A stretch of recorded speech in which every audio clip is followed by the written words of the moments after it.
മാഡത്തിനെ ആരോ കിഡ്നാപ്പ് ചെയ്തിരിക്കുന്നു. കാർത്തിയുടെ കണ്ണുകൾ കുറുകി. എന്ത്? നീ ഇത് കാര്യമായി പറയുകയാണോ? ആർക്കാണ് അവളെ കിഡ്നാപ്പ് ചെയ്യാൻ മാത്രം ധൈര്യം? അതും അവൾക്ക് ആ കുറുക്കൻ കാവൽ നിൽക്കുമ്പോൾ, അവനുള്ളപ്പോൾ അത് പോസിബിൾ ആണോ? കാർത്തി ഒരേ സമയം ദേഷ്യത്തോടെയും അല്പം അമ്പരപ്പോടെയും ചോദിച്ചു. വണ്ടിയെടുക്ക്. റേ നുരഞ്ഞു പൊങ്ങിയ ദേഷ്യം കടിച്ചമർത്തി പറഞ്ഞു. അയാളുടെ നോട്ടത്തിൽ തീ പാറുന്നുണ്ടായിരുന്നു. അവന്റെ ശബ്ദമാകെ മാറിയിരുന്നു. അവന്റെ കണ്ണിൽ വല്ലാത്തൊരു ഭാവമായിരുന്നു. അവർ കാറിൽ കയറി പുറപ്പെട്ടു. കാർ നല്ല വേഗതയിൽ കുതിച്ചു. കൊച്ചി JK പോർട്ടിലേക്ക് കാർത്തിക് ആജ്ഞാപിച്ചു. അങ്ങോട്ടോ? എവിടേക്കാണ് പോകുന്നതെന്ന് കേട്ട ഡ്രൈവ് ചെയ്യുന്ന ജോൺ ഒന്ന് ഞെട്ടി.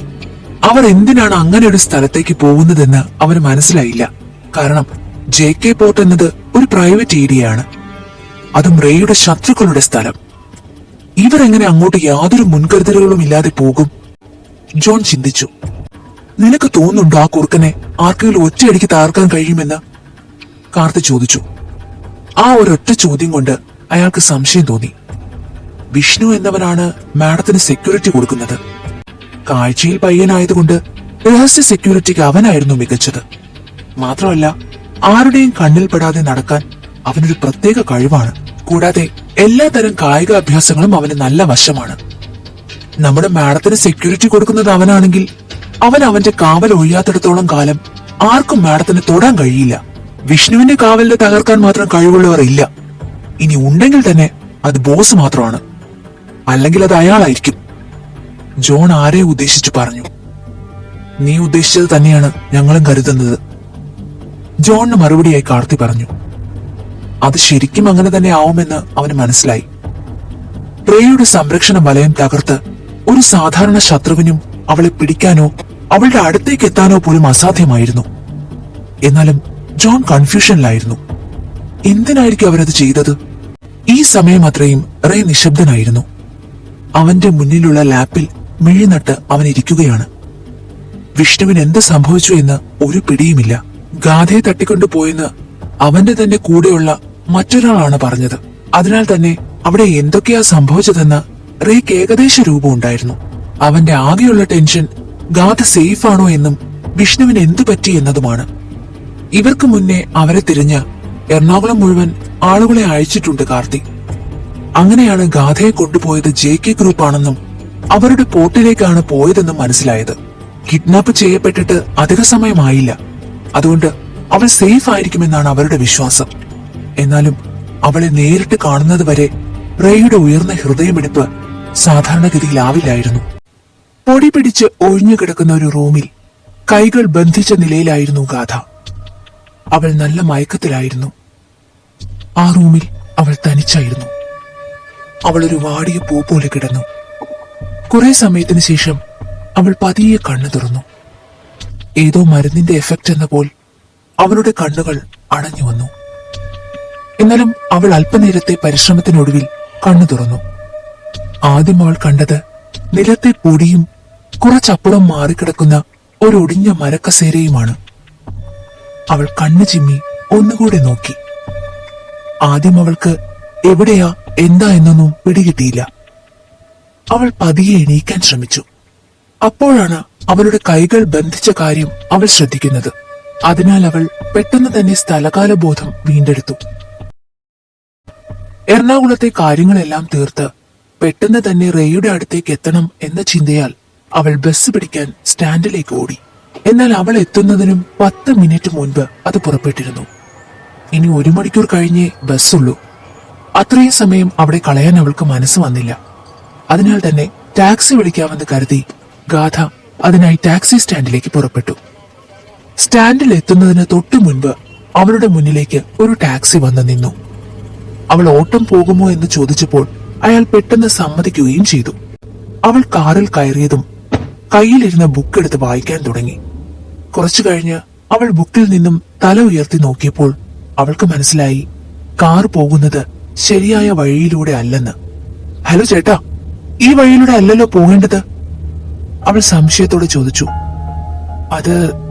അത് മാഡം, മെയിൻ റോഡ് പണി നടക്കുകയാണ്. അതുകൊണ്ട് നമുക്ക് വേറെ വഴിയിലൂടെ പോവാം. പക്ഷെ ഈ വഴി പോകുന്നത് ഷിപ്പ്യാർഡിലേക്കല്ലേ? ഇങ്ങനെ പോയാൽ ഒരിക്കലും മൂന്നാറിലേക്ക് എത്തില്ലല്ലോ. ഗാഥയ്ക്ക് എന്തോ പന്തികേട് തോന്നി. ഹലോ, നിങ്ങളോടാ ചോദിച്ചത്, എന്തിനാ ഈ വഴി പോകുന്നത്? നിങ്ങൾ വണ്ടി നിർത്തിക്കേ, എനിക്ക് ഈ വഴി പോകണ്ട. നിങ്ങൾ നിർത്തിയില്ലേ ഞാൻ ഇപ്പൊ ഇവിടെ ചാടി ഇറങ്ങും. അതും പറഞ്ഞ് ഗാഥ അവിടെ ഇരുന്ന സൈഡിലെ ഡോർ തുറക്കാൻ ശ്രമിച്ചു. എന്നാൽ അത് ലോക്കായിരുന്നു. ഒരുപാട് തവണ ശ്രമിച്ചിട്ടും അത് തുറക്കാൻ അവൾക്ക് കഴിഞ്ഞില്ല. അത് സെൻട്രൽ ലോക്ക് ചെയ്ത് കാണുമെന്ന് അവൾ ഊഹിച്ചു. ഡോ, മര്യാദയ്ക്ക് നിർത്തിക്കോ, അല്ലെങ്കിൽ ഞാൻ പോലീസിനെ വിളിക്കും. അവൾ അയാളെ ഭീഷണിപ്പെടുത്തി. ഹാ, ഒന്ന് മിണ്ടാതിരിക്കൊച്ചേ, ഇല്ലെങ്കിൽ എന്റെ തനിക്കൊണ നീ അറിയും, പറഞ്ഞില്ലെന്ന് വേണ്ട. അവളുടെ നേരെ തിരിഞ്ഞ് ആക്രോശിച്ചുകൊണ്ട് അയാൾ പറഞ്ഞു. അതോടെ അവൾക്ക് മനസ്സിലായി കാര്യം പന്തിയല്ലെന്ന്. അവൾ പെട്ടെന്ന് റേയെ വിളിക്കാനായി ബാഗിൽ നിന്ന് ഫോൺ എടുത്തു. അവൾ ഫോൺ കയ്യിലെടുത്തതും പെട്ടെന്ന് ഡ്രൈവർ അവളുടെ മുഖത്തേക്ക് എന്തോ സ്പ്രേ ചെയ്തു. അവൾ കൈ ഉയർത്തി അത് തടയാൻ നോക്കിയെങ്കിലും അവൾക്കതിനായില്ല. അവൾ പതിയെ മയക്കത്തിലേക്ക് പോയി. അയാൾ അവളെ സീറ്റിലേക്ക് തള്ളി. പിന്നെ ഇപ്പോഴാണ് അവൾ ഉണരുന്നത്. അവൾ ആ കിടപ്പിൽ തന്നെ അതെല്ലാം ഓർത്തെടുത്തു. അവൾ ശ്രമപ്പെട്ട് എഴുന്നേറ്റിരുന്നു. അവൾ ഇരുന്നു കൊണ്ട് തന്നെ ചുറ്റും നോക്കി. വലിയ ഹാള് പോലുള്ള ഒരു മുറിയാണ്. വലിയ കുറെ ജനാലകളുണ്ട്, ഒരു വാതിലും. അവൾക്ക് രക്ഷപ്പെടാൻ എന്തെങ്കിലും വഴിയുണ്ടോ എന്ന് നോക്കി. അവൾ കൈകൾ ബന്ധിച്ച നേർത്ത കയർ അഴിക്കാൻ ശ്രമിച്ചു. അവളുടെ കുറെ നേരത്തെ പരിശ്രമം കാരണം അവൾ വിയർത്ത് കുളിച്ചിരുന്നു.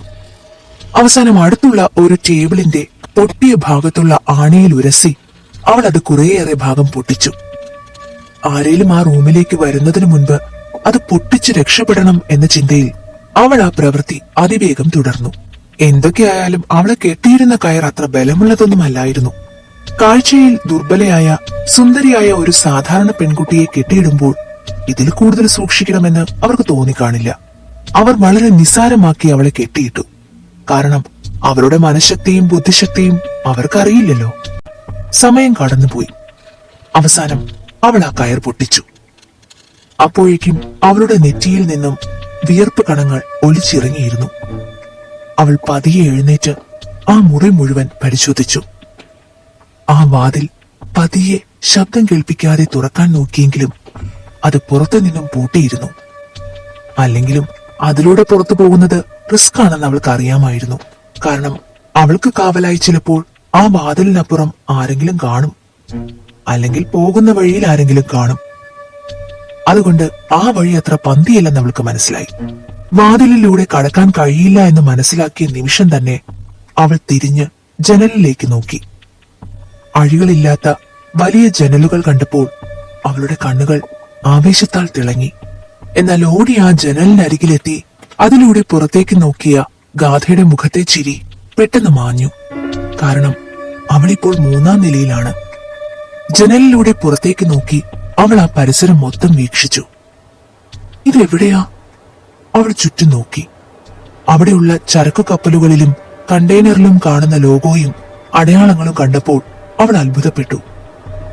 അപ്പോ ഇതാണോ JK പോർട്ട്? ആ ലോഗോ കാണാത്തവരും JK ഗ്രൂപ്പിനെ അറിയാത്തവരും ചുരുക്കമാണ്. ജോൺ കുര്യൻ എന്ന ബിസിനസ് മാഗ്നറ്റിന്റെ പ്രൈവറ്റ് ഏരിയ. പക്ഷേ തന്നെ എന്തിനാണ് ഇങ്ങോട്ട് കൊണ്ടുവന്നതെന്ന് അവൾക്ക് എത്ര ആലോചിച്ചിട്ടും മനസ്സിലായില്ല. അവസാനം അവൾ എങ്ങനെ ഇവിടുന്ന് രക്ഷപ്പെടാമെന്ന് ചിന്തിക്കുന്നതിൽ ശ്രദ്ധ കേന്ദ്രീകരിച്ചു. ഓരോ ജനലിന് വെളിയിലും അവൾ പോയി നോക്കി. അങ്ങനെ ഒന്നിൽ അവൾ നിന്നു. അവിടെ ജനലിനോട് ചേർന്ന് അവൾ താഴെ മുതൽ മുകളിൽ വരെയുള്ള ഒരു ഇരുമ്പ് പൈപ്പ് കണ്ടെത്തി. അത് കണ്ട ഉടനെ അവൾ ഒട്ടും സമയം കളയാതെ സ്വയം തയ്യാറായി. അവർ അവളെ കെട്ടാൻ ഉപയോഗിച്ച കയറെടുത്ത് അവളുടെ നീളൻ മുടി അവൾ ഒതുക്കി കെട്ടിവെച്ചു. താഴേക്കിറങ്ങുമ്പോൾ ജനലിലോ പൈപ്പിലോ മുടി കൊളുത്തി വലിക്കാതിരിക്കാനായിരുന്നു അത്. കാലിൽ ഹീൽസ് ആയിരുന്നു ഇട്ടത്. അതിനാൽ തന്നെ അവൾ വലിച്ചൂരി. അവൾ പതിയെ ആ ജനലിലൂടെ ഇറങ്ങി ഒരു അഭ്യാസിയെ പോലെ ആ പൈപ്പിൽ പിടിച്ചു. ഇങ്ങനെ അവൾക്ക് ചെയ്യാൻ കഴിഞ്ഞത് അവളുടെ തായ്ക്കൊണ്ട ക്ലാസ് കാരണമായിരുന്നു. ചെറുപ്പത്തിൽ നിർത്തിവെച്ച തായ്ക്കൊണ്ട ക്ലാസ് പിന്നീട് ഹൈസ്കൂളിലും ഹയർ സെക്കൻഡറിയിലും തുടർന്നിരുന്നു. സ്കൂളിൽ നിന്നും അവളായിരുന്നു മത്സരങ്ങൾക്ക് പ്രതിനിധിയായി പോയിരുന്നത്. പിന്നീട് സാഹചര്യം മോശമായതുകൊണ്ട് വീണ്ടും ക്ലബിൽ പോകാൻ കഴിയാതെ വന്നപ്പോൾ സ്ഥിരം പരിശീലനം നിർത്തിവച്ചതിനാലും അവളുടെ ജോലികൾക്കിടയിൽ സമയം കിട്ടാത്തത് കൊണ്ടും അവൾക്കത് ഉപേക്ഷിക്കേണ്ടി വന്നു. അല്ലായിരുന്നേൽ ഇന്ന് രാജ്യത്തിനകത്തും പുറത്തും അവളുടെ കോളേജിനെ പ്രതിനിധീകരിച്ച് ടൂർണമെന്റുകളിൽ പങ്കെടുക്കാൻ പോകേണ്ടതായിരുന്നു അവൾ. ഗാഥ ഓരോന്ന് ചിന്തിച്ചുകൊണ്ട് ആ പൈപ്പിലൂടെ പതിയെ താഴേക്കിറങ്ങി. ഏകദേശം പകുതി പിന്നിട്ടപ്പോൾ താൻ ഉണ്ടായിരുന്ന മുറിയുടെ വാതിൽ ആരോ തുറക്കുന്ന ശബ്ദം കേട്ട് അവൾ ഞെട്ടി. അവൾ പെട്ടെന്ന് ശ്രദ്ധിച്ച് കുറച്ചുകൂടി സ്പീഡിൽ താഴേക്കിറങ്ങാൻ തുടങ്ങി. ഏയ്, അവൾ രക്ഷപ്പെടുന്നു, പിടിക്കടാ! അവൾ താഴേക്ക് നോക്കി. ഒരു നില കൂടിയേ ഉള്ളൂ. പൈപ്പ് വഴി ഇറങ്ങിയാൽ താഴെ ചെല്ലുമ്പോൾ അവർ എതിരേൽക്കാൻ നിൽപ്പുണ്ടാവും. ചാടുകയല്ലാതെ വേറെ വഴിയില്ല. അവൾ രണ്ടും കൽപ്പിച്ച് ചാടി. താഴെ എത്തിയ ഗാഥ ഒരു നിമിഷം പോലും പാഴാക്കാതെ നഗ്നപാതയായി തിരിഞ്ഞു നോക്കാതെ ഓടി. അപ്പോഴേക്കും കറുത്ത വസ്ത്രം ധരിച്ച ഗുണ്ടകളെ പോലെയുള്ള രണ്ടുപേർ അവളെ പിന്തുടർന്നോടി. ഇതേ സമയം റേയും മറ്റും വരുന്ന കാർ എറണാകുളത്തെത്തിയിരുന്നു. റേയുടെ കാർ വലിയൊരു ഗോഡൌൺ പോലുള്ള സ്ഥലത്തേക്ക് പ്രവേശിച്ചു. അതും JK പോർട്ടിനുള്ളിൽ തന്നെയായിരുന്നു. അവന്റെ കാർ വലിയൊരു ശബ്ദത്തോടെ ബ്രേക്ക് ഇട്ടു നിന്നു. അവൻ നേരെ കയറിയത് ആ ഗോഡൌണിലേക്കാണ്. അവന്റെ കൂടെ തന്നെ കാർത്തിയും റോഷനും ജോണും ഇറങ്ങി. റേ കാറിൽ നിന്നിറങ്ങിയതു മുതൽ അവന്റെ ഇരുണ്ട പ്രഭാവലയം അവിടെ മുഴുവൻ പരന്നിരുന്നു. അവിടെ അവന്റെ ഓപ്പോസിറ്റായി ഒരു സിംഹാസനത്തിന് തുല്യമായ വലിയ കസേരയിൽ രാജാവിനെ പോൽ ഒരു വൃദ്ധനായ മനുഷ്യനുണ്ടായിരുന്നു. അയാൾ റേയുടെ വരവ് പ്രതീക്ഷിച്ചതുപോലെ അവനെ ഉറ്റുനോക്കി. അയാളുടെ അടുത്ത് ഇരുവശത്തുമായി കാവൽ നിൽക്കാൻ ഒരുപാട് ബോഡി ഗാർഡ്സും ഉണ്ടായിരുന്നു. എന്നാൽ റേയുടെ മുഖഭാവം കണ്ട് അവർ ഒന്ന് പതറി. കാരണം ഇവനെ അവർക്ക് നന്നായി അറിയാം. അവന്റെ ദേഷ്യത്തിന് പാത്രമായാൽ പിന്നെ എങ്ങനെ മരിക്കുമെന്ന് പോലും അവർക്ക് ചിന്തിക്കാനാവില്ല. അവർ അല്പം ജാഗരൂകരായി നിന്നു. അവർ തോക്കുകൾ മുറുകെ പിടിച്ച് റേയെ നോക്കി. അവന്റെ നെറ്റിയിൽ തെളിഞ്ഞു കണ്ട വിയർപ്പിനെ നോക്കുമ്പോൾ അവർക്ക് മനസ്സിലായി ഇവൻ ഇപ്പോൾ എത്രത്തോളം ദേഷ്യത്തിലാണെന്ന്. അതിനാൽ തന്നെ അവർ ഏത് നിമിഷവും അവനെ നേരിടാൻ എന്ന പോലെ സന്നദ്ധരായി. ആ നിമിഷം അവർ തങ്ങൾക്ക് മുന്നിൽ നിൽക്കുന്നത് അവരുടെ ബോസിന്റെ പ്രിയപ്പെട്ട കൊച്ചുമകനാണെന്ന കാര്യം പോലും വിസ്മരിച്ചിരുന്നു. കാരണം റേയുടെ ഭാവം അവരെ അത്രത്തോളം ഭയപ്പെടുത്തിയിരുന്നു. ഒരു ചക്രവർത്തിയെ പോലെ ഇരിക്കുന്ന ആ വൃദ്ധന്റെ അടുത്തേക്ക് റേ നടന്നു. അവരുടെ കണ്ണുകൾ തമ്മിൽ കൂട്ടിമുട്ടി. റേയുടെ മുഖം കനത്തിരുന്നു. കണ്ണുകൾ ജ്വലിച്ചിരുന്നു. അവന് പ്രിയപ്പെട്ട എന്തോ തട്ടിയെടുത്ത ശത്രുവിനെ പോലെ റേ അയാളെ തുറിച്ചു നോക്കി. അവന്റെ മുഖത്തപ്പോൾ മുത്തച്ഛനെ കണ്ട കൊച്ചുമകന്റെ യാതൊരുവിധ സന്തോഷവുമില്ലായിരുന്നു. അവൻ കണ്ണിലേക്ക് തറപ്പിച്ചു നോക്കുന്നത് കണ്ട് ആ വൃദ്ധൻ ഉള്ളിൽ ചിരിച്ചു. എന്റെ പ്രിയപ്പെട്ട കൊച്ചുമോൻ ഇത്രയധികം എന്നെ ദേഷ്യത്തിൽ നോക്കണമെങ്കിൽ നിനക്ക് ആ പെൺകുട്ടിയോടുള്ള സ്നേഹത്തിന്റെ ആഴമാണ് വ്യക്തമാക്കുന്നത്, അയാൾ മനസ്സിൽ പറഞ്ഞു. അവൻ അയാളെ നോക്കി. പക്ഷേ അവന്റെ മുഖത്തെ ഭാവം മാറിയില്ല. അവളെവിടെ? റേ അയാളുടെ മുന്നിൽ വന്ന് ചോദിച്ചു. അവന്റെ ശബ്ദം പതിവിലും മരവിച്ചിരുന്നു. ഓഹ്, അവൾക്ക് കുഴപ്പമൊന്നുമില്ലടാ കൊച്ചനെ, അവൾ നല്ല സുഖമായി വിശ്രമിക്കുന്നുണ്ട്, അയാൾ പറഞ്ഞു. നിനക്ക് അവളെ അല്പനേരം കൂടെ കാണാതിരിക്കാൻ പറ്റില്ല എന്നായോ ഇപ്പോ? അയാൾ ഒരു വലിയ ചിരിയോടെ ചോദിച്ചു. പക്ഷെ റേ അയാളുടെ തമാശ ആസ്വദിക്കാനുള്ള മാനസികാവസ്ഥയിലല്ലായിരുന്നു.